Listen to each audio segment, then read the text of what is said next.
Right, so what do you call a man who stands for honesty and integrity and plans to run his government with the utmost transparency, yet when it comes to the crunch, decides to take his own government's inquiry to court to stop them accessing the information they've requested in order to conduct their investigation? Sunakered seems to be the word of the day right now. To promise one thing, yet bend over backwards to avoid doing it, going back on your word completely to suit yourself. I could, of course, easily be talking about Keir Starmer with a description like that, couldn't I? I do keep saying there's nothing in it between the two party leaders. I do hope more and more of you are waking up to that simple truth, of course. And if in doubt, Starmer is today sending his minions out trying to woo the youth vote, with Labour being on their side over tuition fees, despite the fact he's gone back on his promise to abolish them. The two-faced, petulant prat, the equivalent of Monday morning tutor time to most voting age students in this country these days, I am sure. So similar, Starmer and Sunak. I bet they use the same hair care products these days too. But anyway, forget Starmer, because this has nothing to do with him for once. This is, of course, all about the COVID inquiry, and where just a few days ago all eyes were on Boris Johnson over those ministerial diaries during lockdown from Chequers. Now it's all eyes on Rishi Sunak instead, having made himself the centre of attention here. Where before we become used to Johnson's flagrant disregard for the laws affecting we mere mortals, Sunak's actions since late yesterday have got people asking, what exactly is he afraid of here? Surely it's Johnson that should be nervous, not him. A lot has gone on this week, though. I've covered much of that in another video, but as a brief recap, if you've not seen it, I know it's sunny outside and the kids are home from school, but come on, fill your boots. I've attached the link to it, but finish this one first, obviously. You might as well, since you're here. Anyway, just as a brief explainer, this all we thought was coming to a head last Tuesday when the deadline set by Baroness Hallett, the chair of the COVID inquiry, 4 p.m. Tuesday, demanded all the ministerial diaries and WhatsApps that had suddenly come to light as Johnson's defence was being put together ahead of his showdown with the Privileges Committee over whether he had misled Parliament regarding Partygate, all those lockdown parties Johnson was involved in allegedly, though only getting fined the once. None of us buy that, but as sufficient, I don't think. The Cabinet Office allegedly had the diaries and WhatsApps in question. They denied this, however. The deadline by Baroness Hallett was extended for them to find them. Johnson's lawyers saying the Cabinet Office did in fact have them. The deadline got extended to 4 p.m. yesterday. Before the deadline expired, though, Boris Johnson himself chipped in and he said, I gave all that stuff to the Cabinet Office in February. They've got it all. Now, this was curious, I thought, because Johnson's lawyers at the time, who were preparing his defence for the Privileges Committee investigation, it's being investigated by two separate bodies here, Privileges Committee and the COVID inquiry, so as to try and avoid confusion. It's hard because everything is so interconnected, so I'm being as clear as I can be. Anyway, these lawyers claimed they'd handed them to the Cabinet Office. They had also, would appear, being the ones to pass the files on to the Met Police and Thames Valley Police. We saw Johnson end up firing them because he didn't like that. But if they had given the files to the Cabinet Office, and Johnson had also done likewise earlier, then at some point the Cabinet Office would appear to have had, what, 2 sets of the materials, or at least been handed them twice. Was Johnson being unusually honest about having handed them the materials in February? Because it seems he may for once have been honest. Bear with me, at least to an extent, about this, as will become clear in a moment. On Tuesday, the Cabinet Office denied having these materials, yet they must have had either 2 copies, like I said, or at least seen the same copy twice by this point. Johnson claimed he gave the Cabinet Office these materials in February, yet the lawyers had access to them since then. Either Johnson was lying about the Cabinet Office having them because he had them to hand to his lawyers himself later, or the Cabinet Office supplied Johnson's lawyers with them, as they did actually have them in their possession. It's not very clear-cut, that. Johnson's defence is being publicly funded, on the take again as per usual, so with his Privileges Committee case. So the Cabinet Office is overseeing that being administered and ensuring the public money is being used correctly for what it's meant to be used for. It comes with additional checks and balances. The lawyers said they handed the materials to the Cabinet Office after they had finished with them. Johnson has said they've had them off him since February, but more importantly, ahead of yesterday's deadline, he said he had no problem with the COVID inquiry investigation and Baroness Hallett having the materials. Apparently, he's even said she can have the WhatsApps off his phone currently that haven't even been asked for. He's being very unusually transparent, isn't he? It is the Cabinet Office, though, who have stepped in and said, no, she cannot have them. Baroness Hallett cannot have them. We have decided she's not having them. This is all about Johnson, we thought. Johnson is basically yesterday's man now. The Tories can dump an awful lot of political fallout on him by letting the inquiry have all this material, you would think. The Tories do love to cut loose their weak links, and Johnson has all the tensile strength of belly button fluff at this point. So why won't they just hand it all over, bury his career and him with it? Why are they seemingly intent on protecting Johnson when even Johnson doesn't appear to want to be protected? In fact, his uncharacteristic openness suggests another agenda taking priority for him over the ruins of what passes for what's left of his parliamentary career.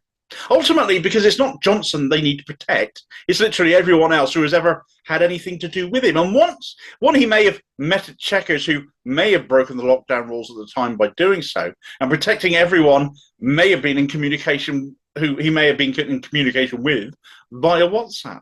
It is utterly unprecedented that legal action be taken against a government inquiry by the government itself to prevent the inquiry having evidence it has requested. And you can only surmise that the person with the most to lose now is the guy currently at the top, because for no other minister or MP would such action be taken. And thus our attention drifts from Johnson to our now Prime Minister Rishi Sunak, who at the time, of course, was Chancellor of the Exchequer. People have been wondering this week why all this legal action and all these ultimatums and time limits to release information appeared to point to Boris Johnson being the heaping, sweaty bulk of a hill that Sunak plans for his political career to die on, up until last night, saying the information contained in the WhatsApps and the redacted diaries was unambiguously irrelevant to the COVID inquiry. But now that's going to be put to the test under judicial review. And Sunak, it seems, might be sweating bullets over it. He's not doing this to protect Johnson. He was the second minister to resign when the decision was made to bring Johnson down. And that enough was enough. There's something in those messages that Sunak does not want seeing the light of day.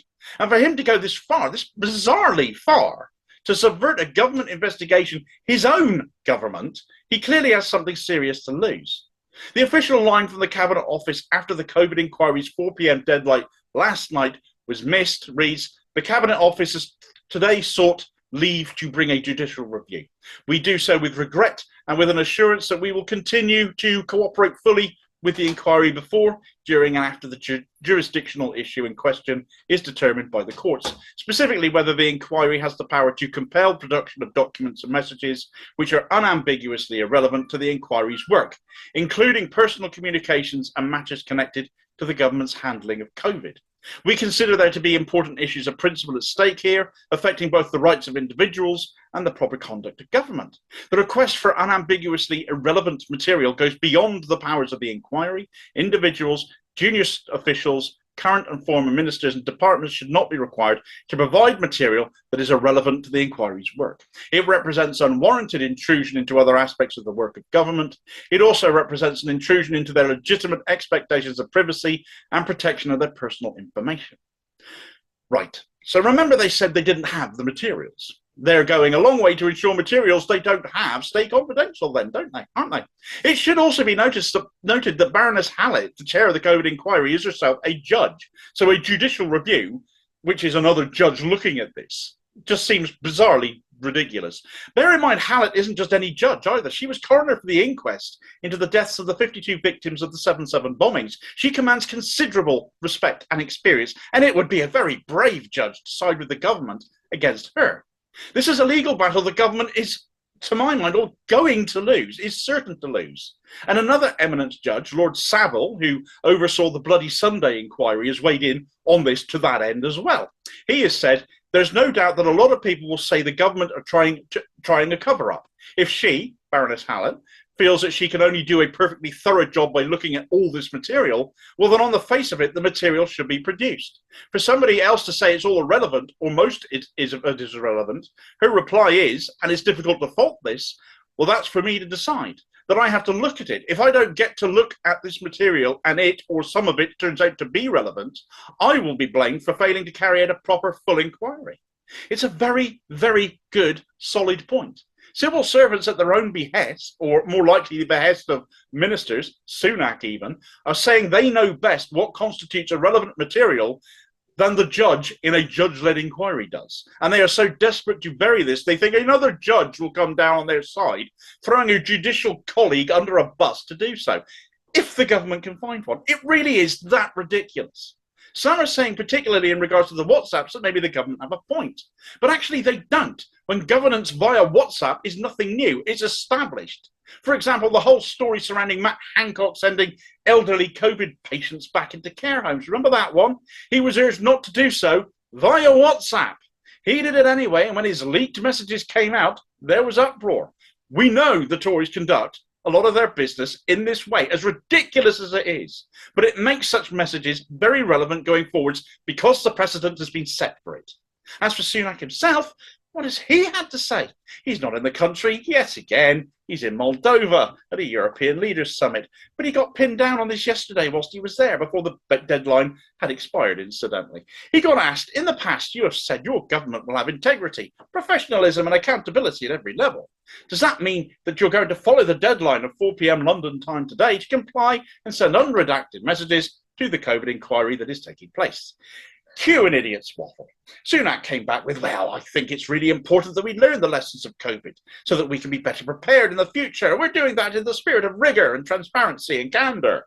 The government has cooperated thoroughly with the inquiry today, handing over tens of thousands of documents, and we will continue to comply, of course, with the law and cooperate with the inquiry. We're confident in our position and are carefully considering next steps.